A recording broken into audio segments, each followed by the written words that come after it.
Hello friends, today we are going to study some of the post-Shakespearean dramatists from this book History of English Literature by Edward Elbert. I recently posted some of the videos from this book. Now in this video we are going to study Francis Beaumont and John Fletcher, George Chapman, John Marston, Thomas Middleton and Thomas Hayward. And at last we will study John Webster and Cyril Tourneur. Sorry, my pronunciation may be wrong, but this is the name. Okay, so please watch the video till last and enjoy reading. John Beaumont and John Fletcher. Francis Beaumont and John Fletcher combined to produce a great number of plays and said to be 52 in all. Much of the joint work is to be assigned to be the respective hands and not accurately known. The elder Fletcher was a cousin of Giles and Phineas Fletcher and was born at Rye, Sussex. He may have been educated at Cambridge and he lived the life of a London literary man, but he died of the plague in 1625. His colleague Beaumont, who was probably the abler of the two, was the son of a judge. Sir Francis Beaumont was educated at Oxford and entered the Inner Temple in 1600, but was captivated by the attractions of a literary life. He died almost within a month of Shakespeare and was buried in Westminster Abbey. Beaumont and Fletcher excelled in comedy, especially in the comedy of London life. They felt the influence of both Shakespeare and Johnson, but their plays are generally more superficial. They are mainly tragic comedies, full of striking incident, stage effect. Their plots sustain interest and are often ingenious, lively and entertaining, though rather loosely knit. The characters are numerous and widely varied, but the concentration on incident often makes them shallow.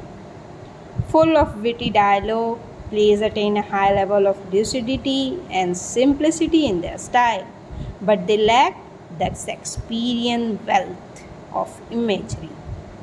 A study of the style enables us to distinguish fairly clearly between the regular and flexible blank verse of the Beaumont and the irregular verse of Fletcher, with its fondness for the extra syllable at the end of a line, which is frequently end-stopped. Typical comedies are A King and No King, esteemed by Dryden as the best of them all, The Night of the Burning Vessel, A Very Agreeable Farce, and The Sorrowful Lady. Their tragedies are such as The Maid's Tragedy, Pilaster, which is very reminiscent of Twelfth Night, and The Faithful Shepherdess by Fletcher alone are not too tragical. They are diversified by attractive incidents and descriptions. So these are all about Fletcher and Beaumont. Then we will come to George Chapman. George Chapman was born at Hitchin. Beyond this fact, little is known of him.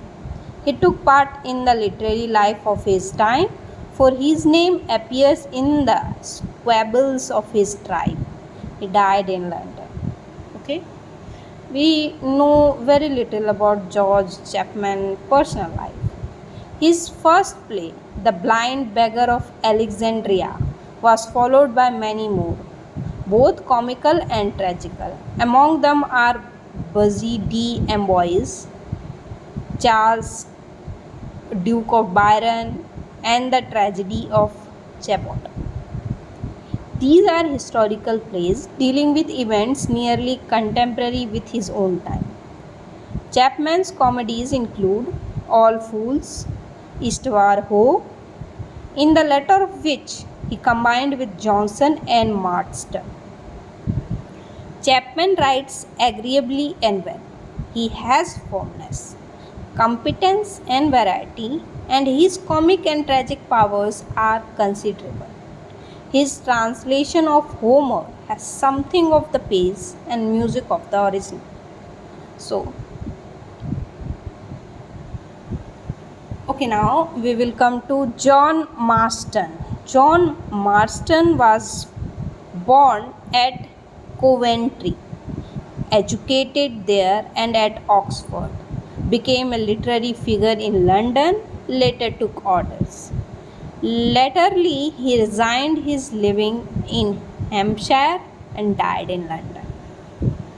Marston, a member of the Senecan School, specialized in violent and melodramatic tragedies, which do not lack a certain impressiveness, but which are easily parodied and no less easily lead to abuse.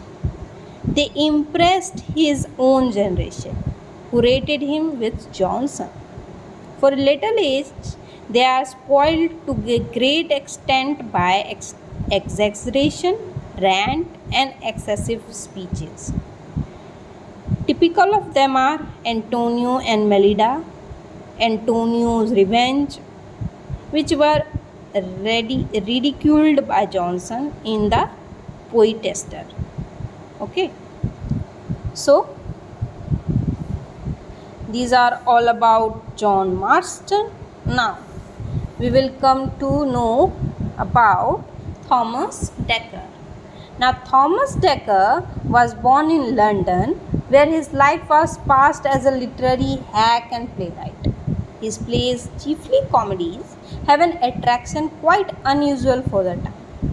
They have a sweetness, an arc sentimentally, and an intimate knowledge of common men and things that have led to his being called the Dickens of the Elizabethan stage. His plots are chaotic, his blank verse, which very frequently give place to prose, is weak and sprawling. The best of his plays are Old Fortunates, The Shoemaker's Holiday, The Satyromastics. All these are some of his best prose. He collaborated with other playwrights, including Ford and Rowley, with whom he wrote The Witch of Edmonton and Messenger in The Virgin Martyr. Okay, these are some of the important works of Thomas Dekker. Now after Thomas Dekker, we will study Thomas Middleton. Thomas Middleton, born in London, wrote much for the stage in 1620, was made city chronological. Okay. He is one of the most equable and literary of the dramatists of the age. He has a decided fanciful turn. He is a close observer and critic of the life of the time, and a dramatist who on a few occasions can rise to the heights of greatness. His most powerful play, which has been much praised by Lamb and others, is The Changeling in 1624. Others are Woman Beware Woman, The Witch, okay, which bears a strong resemblance to Macbeth. Okay, The Witch is a strong resemblance like Macbeth by Shakespeare, and The Spanish Gypsy, a romantic comedy suggesting As You Like It. It's a Spanish Gypsy, is a romantic comedy like As You Like It. Along with Dekker, he wrote The Roaring Grilly or Mall Cut Purse, which is a close dramatic parallel to the earliest novels. So, we can say that Thomas Middleton was very much inspired by Shakespeare dramas and works. Okay. Now Thomas Heywood. Thomas Heywood, born in Lincolnshire about 1575, educated at Cambridge, became an author and dramatist in London. He himself asserts that he had a hand, or at least a main finger, in 220 plays, of which 23 survive. Only 23 survive of his 220 plays. Like so many more dramatists of the time, he excelled in his pictures of London life and manners. He was a rapid and light improviser, an expert contriver of stage situation, but otherwise content was passable results and caring little about the higher flights of the dramatist. His best play is A Woman Killed with Kindness, which contains some strong pathetic scenes. The English Traveller on 1633 is only slightly inferior. Other plays of his are The Royal King and The Loyal Subject, The Captives, and a series of clumsy historical dramas including King Edward IV in 1594 to 97. Now we will study John Webster. John Webster is a very popular dramatist, post-Shakespearian dramatist, which is very important for your UGC NET exam also. So, who flourished during the first 20 years of the 17th century, regarded as the great post-Shakespearian dramatist. Next to nothing is known regarding his life, and much of his work has been lost. Yet he was very popular, greatest. The most striking follower of the Senecan revenge tradition he was. Webster turns from the mere horror of event to the deep and subtle analysis of character. His plots are not well constructed and there is still some crudeness of incident, but his horrors are usually controlled and are subordinate to the total artistic purpose of the play in which they occur. He deals with gloomy supernatural themes, great crimes, turbulent emotions, and in largeness of tragic conception, he resembles Marlowe. He is a great dramatic poet whose verse, though sometimes faulty, often reaches the highest levels and has great power. Tender and pitiful scenes add to touch of fine pathos to his great works.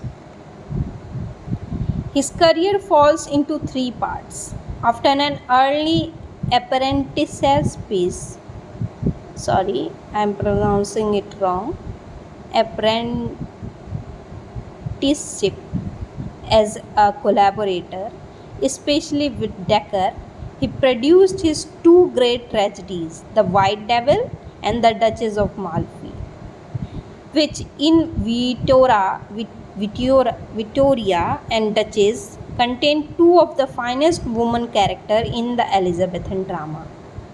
His later plays, which include The Devil's Law Case, do not approach the great tragedy in quality. Now, the last dramatist which we are going to study is Cyril Tourneur. He was not so popular. Okay. Cyril Tourneur seems to have been a soldier, have served in the Low Countries, took part in Buckingham disastrous exception at Cadix, and on his return died in Ireland. In the work of the Tourneur, another and cruder follower of the revenge tradition, we have horrors piled on horrors. His two plays, The Revenger's Tragedy and The Atheist's Tragedy, are melodramatic to the highest degree. He attempts much but achieves little. He does not lack a certain poetic sensibility, but he lacks grip, method, and balance. And he is weakest where Webster is strongest. Okay? So these are some of the dramatist, post-Shakespearian dramatist, which we have to study for our UGC NET exam. Okay? I am studying this book, History of English Literature by Edward Elbert, with you. So, if you are interested in this book, want to study full book with me, stay tuned and please like, share and subscribe my channel. Thank you.